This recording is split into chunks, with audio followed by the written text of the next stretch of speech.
Guys, what's up? Welcome back to another video. It's your boy Vimal Thomas, and today we are going to study about atherosclerosis. So, what is atherosclerosis? Atherosclerosis, it is the deposition of an atheromatous plaque in the vessel wall. So, atherosclerosis, it is the deposition of an atheromatous plaque in the vessel wall. The atherosclerosis to occur, there are some risk factors. There are two types of risk factors for atherosclerosis to happen. They are, first one is modifiable risk factors, second one is non-modifiable risk factors. Modifiable risk factors means the modifiable risk factors and non-modifiable risk factors.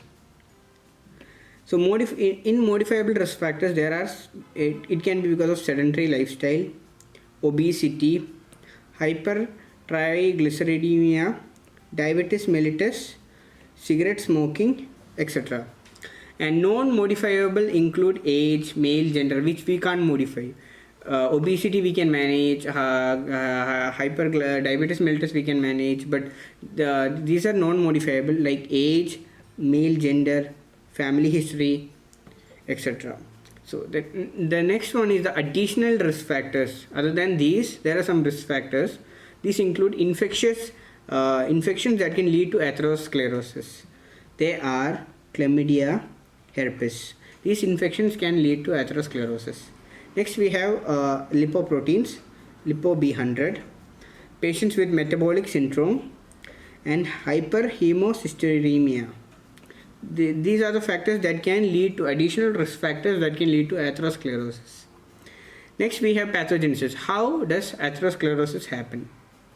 So it is because of the endothelial cell injury. It is because of endothelial cell injury, and because of the above mentioned risk factors like diabetes mellitus, etc. The vascular endothelium gets injured, and which leads to accumulation of LDL, density lipoprotein, which leads to monocyte adhesion, which then leads to smooth muscle migration. Smooth muscle migration, it is an important step. So the accumulation of LDL, which leads to monocyte adhesion, which then leads to smooth muscle migration.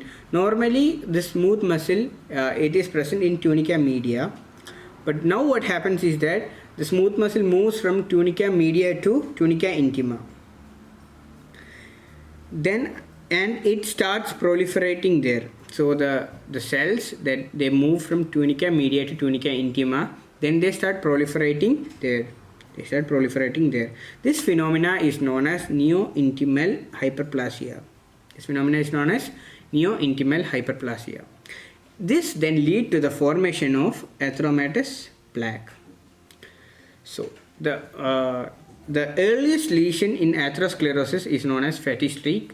It is a 1 millimeter yellowish lesion. And atheromatous plaque. Next topic is atheromatous plaque. What is atheromatous plaque? It has two components. Atheromatous plaque has two components.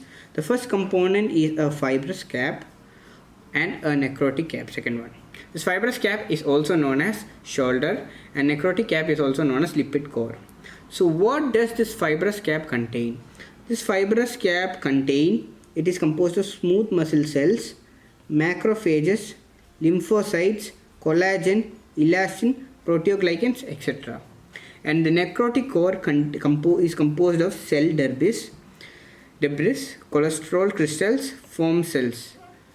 Then the two types of plaque are, there is a stable plaque and vulnerable plaque. So what is the difference between stable plaque and vulnerable plaque?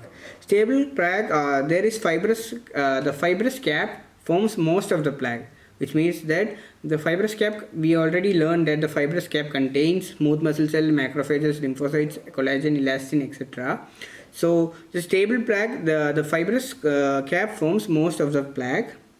The fibrous cap forms most of the plaque, and it is less dangerous because the components include proteoglycans, elastins, etc. But vulnerable plaque, they are composed of necrotic core, and from the name itself we can understand that it is dangerous because it contains cell debris, cholesterol crystals, and foam cells. So it is more dangerous because it can lead to thrombus. Next we have the complications in plague. The complications in plague. What are the complications in plague? The complications in plague, we can the complications include aneurysm, first one, second calcification, ulceration, thrombosis and embolism. And the vessels, we can there is a mnemonic for this, we can learn it by acute. A for aneurysm, C for calcification, U for ulceration, T for thrombosis and E for embolism. Next one, the vessels, which are the main vessels that are affected by atherosclerosis? The vessels that are affected by atherosclerosis, they include, first one, the most commonly affected vessel is abdominal aorta. Most commonly affected vessel is abdominal aorta. Then we have coronary artery, popliteal artery, descending thoracic aorta, and the least commonly affected is the circle of Willis. Hope you guys learned something from this video. We try to make it as simple as possible, and for more videos, subscribe. Bye bye.